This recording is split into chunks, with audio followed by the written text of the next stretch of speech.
एक तरह से शरिया के هغه د نظام ته نوم ورکړ ولایت فقیه. د دې نظریې په خپرېدو سره یې په ایران کې خلکو ډیر ملاتړ وکړ او که څه هم خمیني په عراق و خو ویناوی یې ایران ته رسېدې. د هغه د ویناو غږیزې پتې به په قاچاقي ډول ایران ته وړل کېدلې او خلکو به اورېدلې. ऑडियो है همه موظفین و اگر کوتاهی کنیم همه خواهیم. چې له امله یې احتجاجونه زیاتېدل. په بېلابېلو سیمو کې مظاهرې پیل سوې. حتی د ایران د تیلو په میدانونو کې کارکوونکو احتسابونه وکړل او کارونه یې بند کړل. کله چې دا حالات عراق ته ورسېد نو صدام حسین هم ورسره وبېرېدی چې دا تحریک به په عراق کې هم خپور سي، ځکه هلته هم خلک شیعهګان وو. نو دې هر څه ته په کتو یې خمیني له عراق څخه ویست او هغه وروسته فرانسې ته ولاړ. په اصل کې د خمیني نظریه د پاچاهۍ او دیموکراسۍ دواړو پر ضد وه او په همدې خاطر ډېری واکمنان ترې وېرېدل چې که دا فکر د خلکو ترمنځ خپور سي نو د هغوی واک به له خطر سره مخ سي. په همدې توګه خمیني د سترو قدرتونو پر وړاندې ودرېد. په ایران کې مظاهرې ورځ تر بلې له کنټرول څخه وتلې او محمد رضا شاه نور هم وېرېدلی و. په دې ویره کې هغه داسې پرېکړې وکړې چې د ګټې پر ځای یې دته سخت تاوان وکړ. هر چا چې به یې پر ضد خبرې کولې، هغه که به سیاسي مشر و یا دیني عالم، په هغوی پسې به پوځ او پولیس لیږل کېدل، وهل ټکول به ورکول کېدل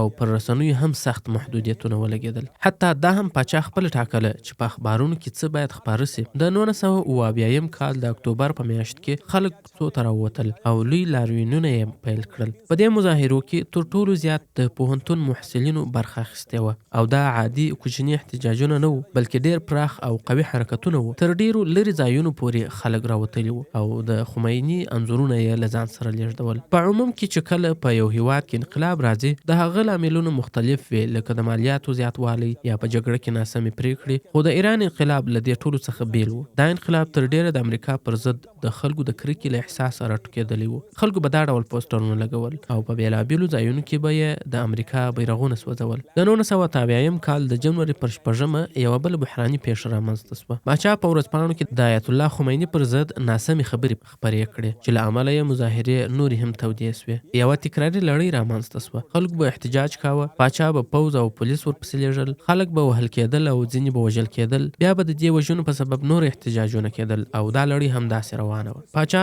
نور د حالت کنټرول له لاسه ورکړی و. امریکا هم اندېښمنه سوه او پاچا ته یې پوځي ملاتړ ور واستاوه. حتی دا یې هم وویل چې که اړتیا وي خپل پوځ به هم ایران ته ولېږي. دې خبرې خلک لا ډېر غوسه کړل، ځکه هغوی ویل چې امریکا په ایران کې خپل نفوذ زیاتوي. نو پوځي قانون اعلان سو او د خلکو اساسي حقونه له منځه ولاړل. خو بیا هم مظاهرې ونه درېدې او د ایران اقتصاد تقریبا فلج سو. د 1980 کال د سپتمبر په میاشت کې چې د محرم میاشت و، احتجاجونه خپل اوج ته ورسېدل. د باچا او د هغه د نږدې کسانو ژوند په خطر کې سو. باچا چې له مخکې د سرطان ناروغ و، د درملنې په پلمه یې ایران پرېښود او امریکا ته ولاړ. د هغه له وتلو سره سم خمیني بیرته ایران ته راستون سو او د خلکو لخوا یې په خورا لویو غونډو سره هرکلی وسو. کله چې هغه ایران ته ورسېد لومړی یې حکومت بدل کړ او پخواني مشران یې لرې کړل. وروسته د 1990 کال په اپریل کې ټول پوښتنه ترسره سوه چې شاوخوا 98 سلنه خلکو یې ملاتړ وکړ چې نه پاچاهي غواړي او نه د لویدیځ ډول دیموکراسي، بلکې ایران باید یو اسلامي جمهوریت سي. په همدې توګه په 1990 کال کې ایران یو اسلامي جمهوریت سو او دې بدلون ته اسلامي انقلاب ویل کیږي چې ایران یې د تل لپاره بدل کړ. له دې وروسته په ایران کې یو دیني نظام رامنځته سو.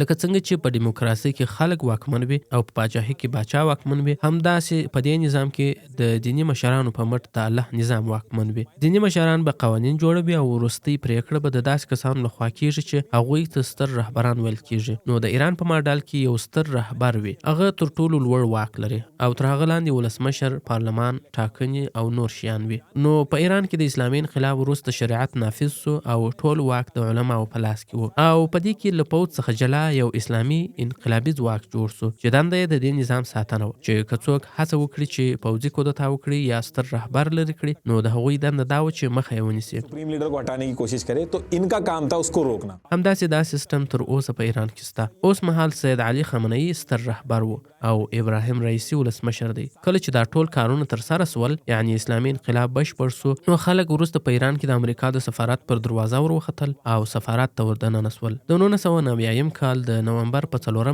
52 امریکایي چارواکي بندي ونیول سول او خلکو ویل چې د ایران پاچا چې د اعتراضونو پر مهال یې پر عوامو ډیر ظلمونه کړي وو او هغه چې د سرطان په پلمه امریکا ته تللی دی بیرته یې راولېږئ. موږ به سزا ورکړو، که یې بیرته راونه لېږئ نو موږ به ستاسو د سفارت دننه کسان خوشي نه کړو. خو له څه مودې وروسته پاچا رضا چې د درملنې لپاره امریکا ته تللی و د ناروغۍ له امله مړ سو او الجزایر منځګړیتوب وکړ. د همدې منځګړیتوب په نتیجه کې هغه امریکایان چې بندیان سوي وو خوشي سول. ایران 250 امریکایان د 444 ورځو لپاره بندیان ساتلي وو. 52 अमेरिकन्स को बंदी बना के रखा था। ईरान में په ایران کې د اسلامي انقلاب څخه وروسته آیت الله خمیني د عراق، سعودي عربستان او کویت په اړه هم یو داسې خبره وکړه چې د شاوخوا ټولو اسلامي هیوادونو مشران یې اندېښمن کړل. خمیني وویل چې پر یو هیواد د الله پرته د انسان واکمني غلط کار دی او موږ به همدا انقلاب نور هیوادونو ته هم وغځوو او دا فکر به خپور کړو. اوس که سعودي عربستان وو یا عراق، یعنی د عربي نړۍ په نورو هیوادونو کې هر ځای پاچاهان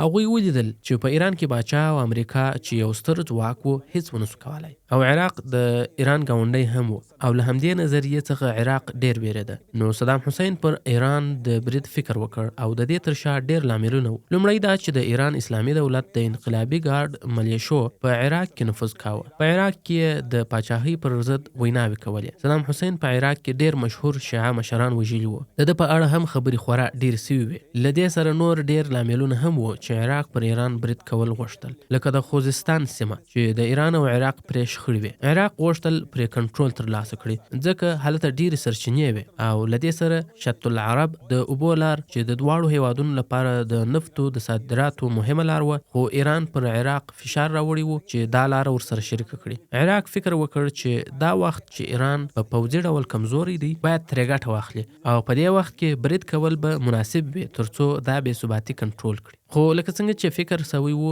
هغسې ونه سول. کویت، اردن او سعودي عربستان د عراق ملاتړ کاوه. ټولو غوښتل چې ایران مات کړي، خو بل ورته خمیني قسم خوړلی وو چې تر هغه به جګړه نه پرېږدي ترڅو چې صدام حسین له واکه نه وي لرې کړی. دا جګړه د 1980 څخه تر 1988 پورې شاوخوا 8 کاله روانه وه، خو هیڅ نتیجه ترې ونه وته. په پای کې ملګرو ملتونو مداخله وکړل او بیا اوربند وسو. له دې څه وخت وروسته د خمیني روغتیایي حالت خراب سو او د 1989 کال د جون پر دریمه د زړه د حملې له امله ومړ. د هغه په جنازه کې ډیر خلک راټول سوي وو. 10.2 میلیونه خلک سره راټول سوي وو. بل سبا د جون په 4مه د دې لپاره چې نوې ستر رهبر به څوک سي سمدستي ټاکنې ترسره سوې. له 4 غړو څخه 18 رایې علي خامنه‌ای ته ورکړل سوې. د دواړو د نوم لیکل لږ توپیر سره لري. نو علي خامنه‌ای د ایران ستر رهبر وټاکل سو. علي خامنه‌ای د آیت الله خمیني شاګرد وو او په اسلامي انقلاب کې که د 5 مشهورو مشرانو خبره وکړو نو هغه له هماغه 5 مهمو کسانو څخه وو. له دې وروسته هم ډېرې شخړې رامنځته سوې. پر ایران ډېر بندیزونه ولګېدل خو ایران شاته نسو. ایران د امریکا، لویدیځ، سعودي عربستان او اسرائیل لپاره د سترګو ازغی ګرځېدلی وو. لومړی دا چې په هیڅ حالت کې ایران له امریکا سره لاس نسو یو کولای ځکه چې د ایران ستر رهبر د اسلامي نظام له لارې قدرت ته رسېدلی وو او د ټول اسلامي نظام د پام وړ مخالف امریکا وه. خلکو ته همدا ویل کېدل چې امریکا څنګه لوټ تالان کوي او همدا خبره وه چې انقلاب یې بریالی کړ او که وروسته کوم رهبر یا دا نظام له امریکا سره لاس یو کړي نو ډېرې ستونزې به ورته پیدا سي ځکه د خلکو باور به پرې مات سي چې دوی خو د امریکا پر ضد خبرې کولې، انقلاب یې راوست او بیا یې له هماغه امریکا سره لاس یو کړ. نو د امریکا او ایران ترمنځ اړیکه ډېره سخته وه او داسې هم نه وه چې که ایران غوښتي وای نو امریکا به ورسره سمدستي یو ځای سوې وای. امریکا په ښکاره وایي چې دا انقلاب د دولت په ملاتړ ترهګري ده، خلکو ته یوازې دوکه ورکړل سوې ده. په 1984 کې د امریکا ولسمشر رونالډ ریګن د ایران اسلامي جمهوریت د ترهګرۍ ملاتړی دولت اعلان کړ او تر نن ورځې پورې امریکا له دې خبرې نه دی اوښتې. خو خبره دلته هم نه ختمیږي. د امریکا ستونزه په منځني ختیځ کې بل اړخ هم لري. که زه له تا وپوښتم چې د نړۍ د تیلو تر ټولو ډېرې زیرمې د کومو هیوادونو سره دي نو د 5 له ډلې 3 هیوادونه ایران، عراق او سعودي عربستان د منځني ختیځ دي. که ته نقشه وګورې نو دا کوچنۍ سیمه خو د نړۍ ډیر تیل له همدې ځایه کنټرولیږي او که د نړۍ د اټومي وسلو لرونکو هیوادونو په اړه پوښتنه وکړو نو امریکا، روسیه، برتانیا، فرانسه، چین، هند او پاکستان به پکې شامل وي. خو ته به د منځني ختیځ یو مهم د تیلو تولیدونکي هیواد د اټومي وسلو په لیست کې ونه مومې او دوی ته به هیڅکله اجازه ورنه کړل سي. اوس به ته وایې چې ایران خو یې جوړوي او جوړ به یې کړي. هو، په ایران کې د جوړولو امکان امکان سته، خو دا د ډیرو شخړو سره مل دی. که په منځني ختیځ کې یوازې اسرائیل اټومي وسلې ولري نو اسرائیل به برلاسي وي، او تر هغه چې اسرائیل برلاسي وي امریکا به په منځني ختیځ کې خپل خوښه چلوي او خپل کنټرول به دلته ساتي. خو چین او روسیا هیڅکله نه غواړي چې امریکا دلته خپل خوښه وچلوي. نو ورو ورو د ایران ملاتړ کوي چې قوي سي او ایران یوازې په اټومي وسلو قوي کېدلی سي. شاید د اټومي خنډ په اړه مو اورېدلی وي. د همدې امله دوه اټومي هیوادونه یو پر بل حمله نسی کولای. ته فکر وکړه آیا دوه اټومي هیوادونه یو له بل سره جګړه کوي؟ داسې هیڅ کله نسی کولای. اوس که د اسرائیل خبره وکړو، هغه که ایران ته هر څومره زیان ورسوي یا په فلسطین کې هر څه وکړي دومره جدي ځواب نسی ورکول کېدلی. خو که ایران اټومي وسلې ترلاسه کړي نو دا جګړه به متوازنه سي. هیڅوک به بیا جګړې ته اجازه ورنه کړي. نو ایران ته د اټومي وسلې په ورکولو سره هڅه کیږي چې په دې ټوله سیمه کې د ځواک توازن برابر سي. لکه هغه هیوادونه چې د امریکا مخالف دي نه غواړي چې امریکا دلته یوازې واک وچلوي. له همدې امله غواړي چې ایران اټومي ځواک سي ترڅو د ځواک توازن رامنځته سي. لکه څنګه چې هند اټومي ځواک سو نو د پاکستان سره ډیرو هیوادونو مرسته وکړه چې اټومي سي. د ایران اټومي پروګرام هم په ډیر پیچلي حالت کې دی. د اټومي وسلې د جوړولو لپاره ځانګړو یورانیم ته اړتیا وي. یورانیم 215 ایزوټوپ پکې کارول کیږي. او کوم طبيعي یورانیم چې تر ټولو ډیر موندل کیږي هغه 218 شوی. اوس دا 218 یورانیم د بډاینې لارې 215 ته اړول کیږي. نو دا ټوله پروسه د یورانیم بډاینه بلل کیږي. دا کلمه به په خبرونو کې ډیر اوریدلې وي. نو ایران همدا د یورانیم بډاینه کوي. تر اوسه پورې ایران شاوخوا 80% یورانیم بډای کړی دي. حال دا چې د وسلې جوړولو لپاره 90% ته اړتیا وي. نو ټوله لوبه همدا د بډاینې پر سر ده. وروسته د وسلې ټکنالوژي هم برابرېږي. خو اصلي موضوع همدا ده. اوس نتنیاهو یا د اسرائیل لومړی وزیر همدا خبره په ملګرو ملتونو کې تشریح کړې وه چې ایران تر کومه حده د یورانیم بډاینې ته رسېدلی دي چې ایران څومره مخکې ځي بیرته شاته ټیل وهل کېږي. نامعلوم کسان راځي او د دې پروګرام ټول ایراني ساینسپوهان وژني او پروګرام همدلته درېږي یا شاته ځي. او د ایران لپاره یوازې بډاینه ستونزه نه ده بلکې پیسې هم لویه ستونزه ده. د دې لپاره ډیرو پیسو ته اړتیا وي. امریکا پر ایران هر ډول بندیزونه لګولي دي. نو ایران د پیسو له ستونزې سره هم مخ دی او د اټومي ځواک جوړولو لپاره ډیرو پیسو ته اړتیا وي. که امریکا ته فکر وکړو تر 1999 کال پورې امریکا 993 میلیارډ ډالر د بډاینې لپاره مصرف کړي وو او د ځای پر ځای کولو یا استفاده کولو لپاره یې 4.1 ټریلیون ډالر لګولي وو. ځای پر ځای کول یې تر هغه لا ډیر لګښت غواړي. د اټومي اډیټ په نوم فایل هم په انټرنیټ کې موندل کیږي چې دا ټول معلومات پکې یاد شوي دي. نو د ایران پر وړاندې د پیسو ستونزه هم شته او له دې سره اسرائیل او سعودي عربستان هم د ایران لپاره لویه ننګونه ده. هغوی نه غواړي چې ایران پیاوړی سي. ایران او سعودي عربستان د اسلامي انقلاب نه مخکې ملګري وو خو له هغه وروسته د دواړو ترمنځ سخته سیالي پیدا شوه. ایران د منځني ختیځ له پخوانیو هیوادونو څخه دی او اوږد تاریخ لري. خو سعودي عربستان په 1913 کې جوړ شو او د جوړېدو سره سم د ټولي اسلامي نړۍ مشري ورته ور په برخه شوه. سپېڅلي ځایونه هم په سعودي کې دي. بل لور ته ایران سره لدی چې ډېر پخوانی هیواد دی خو په منځني ختیځ کې د سعودي په پرتله لږ ځمکه لري او مشري هم نه لري. که د ایران خبره وکړو شاوخوا 1.45 میلیون مربع کیلومتره مساحت لري او نږدې 3.1 میلیون نفوس لري. بلخوا سعودي عربستان چې په 1912 کې جوړ شوی دی شاوخوا 2 میلیون مربع کیلومتره مساحت لري او یوازې شاوخوا 14 میلیون نفوس لري. نو دا توپیر د ایران چندان نه خوښیږي. دویم دا چې ایران باور لري چې یو اسلامي هیواد دی نو باید د مسلمان امت مشري هم د هغه په لاس کې وي. خو برعکس دا مشري د سعودي په لاس کې ده. نو ایران هڅه کوي چې دا وښیي چې سعودي د امریکا تر اغیز لاندې دی، د امریکا ملاتړی دی او د امریکا پوځي اډې هم په سعودي کې دي. ایران هم ځان د مخکښ اسلامي هیواد په توګه معرفي کوي او وایي چې د ټوله اسلامي امت ملاتړ کوي او د همدې لارې غواړي د منځني ختیځ مشري ترلاسه کړي. او د همدې موضوعاتو له امله د ایران او سعودي ترمنځ لویه دښمني رامنځته شوې ده. که د منځني ختیځ هر شخړه وګورو دواړه هیوادونه د خپلو ګټو لپاره یو د بل پر ضد درېږي. में खड़े रहते हैं. जैसे मैं आपको एग्जांपल समझाऊं, जैसे बहराइन है, इसमें د بیلګې په توګه په بحرین کې چې کله شخړه وسوه ایران د حکومت ضد ډلو ملاتړ وکړ او سعودي د پاچاهۍ ملاتړ وکړ. په لبنان کې ایران د حزب الله ملاتړ کوي او سعودي د لبنان د حکومت ملاتړ کوي.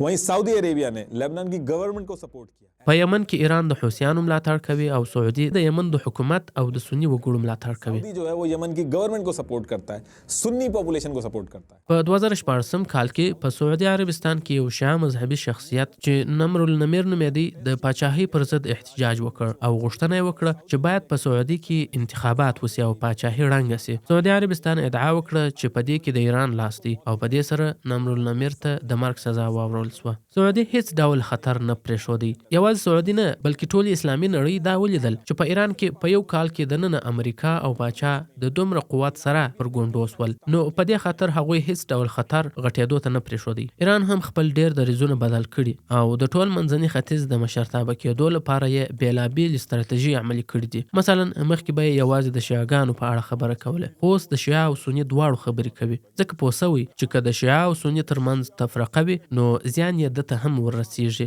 ایران د ټولو مسلمانانو له ملاتړ پرته د اسلامي نړۍ مشري نشي کولی. مثلا که حماس ته وګورو، حماس یو سني ډله ده او پرې دا تورونه هم لګېدلي چې په غزه کې د شیعاګانو څخه ناوړه استفاده کیږي، خو بیا هم ایران د خپلو ګټو لپاره د حماس ملاتړ کوي. په فلسطین کې نورې ډلې د ملت پالنې خبرې کوي او د عرب نړۍ ملاتړ کوي، خو حماس د اسرائیلو پر ضد دی. نو ځکه د ایران او حماس اړیکې ډېر ښې دي. ایران باید په هر حالت کې د اسرائیل پر ضد ودرېږي، ځکه د همدې لارې خپلې ګټې ترلاسه کولی سي. بیت المقدس یوه مذهبي شخړه ده او که ایران د اسلامي نړۍ د مشرتابه ادعا کوي نو باید په دې مذهبي شخړه کې د مسلمانانو ترڅنګ ودرېږي، که نه نو بریالی کېدای نسي. دوهم، اسرائیل یهودیان دي او فلسطین یو اسلامي هیواد دی. د فلسطین مسئله د نړۍ د مسلمانانو لپاره یو لویه موضوع ده. که ایران دا موضوع په هر ډول حل کړي نو په اسلامي نړۍ کې به ډیر مهم سي، او که حل نه کړي یوازې د خپلو نیابتي ډلو له لارې مبارزه وکړي بیا هم ورته ګټه لري، ځکه دا پیغام ورسره خپریږي چې سعودي سره لدی چې قوي دی، د امریکا تر سیوري لاندې دی، خو ایران چې کمزوري دی بیا هم مبارزه کوي. هغه د خپل اقتصاد پروا نه کوي او بیا هم جګړه کوي. ایران د حوثیانو، حزب الله او حماس سره په ګډه نیابتي جګړه پر مخ وړي چې دا د امریکا او اسرائیل دواړو لپاره سرخوږی ګرځېدلی دی. د ایران د اسلامي انقلابي ګارد له 5 څانګو څخه یوه څانګه یې داسې استخباراتي څانګه ده چې یوازې یې کار د حزب الله او حماس په څیر نیابتي ډلو ته وسلې او نور ملاتړ برابرول دي. په دې انځور کې دا سره ځایونه چې ویني دا ټول هغه نیابتي ځواکونه دي چې د اسرائیل او امریکا پر ضد ولاړ دي. له 2013 کال راهیسې یې دومره بریدونه کړي دي او که په راتلونکي کې حماس، حزب الله او حوثیان د خپلو هیوادونو مشران سي نو تر ټولو زیاته ګټه به ایران ته ورسیږي او د ایران اهداف به پوره سي. نو ایران دې ټولو شیانو ته د اوږدمهاله پانګونو په توګه ګوري. که څه هم اوس مهال پرې بندیزونه لګېدلي او اقتصاد یې کمزوري سوی دی، خو بیا هم په اوږدمهاله توګه د خپلو هدفونو لپاره کار کوي. د نیابتي ډلو ملاتړ ته دوام ورکوي. که یې 80 تر 80 سلنه هم هدفونه پوره سي نو ایران به خپلې موخې ته ورسیږي. مننه. Thank you.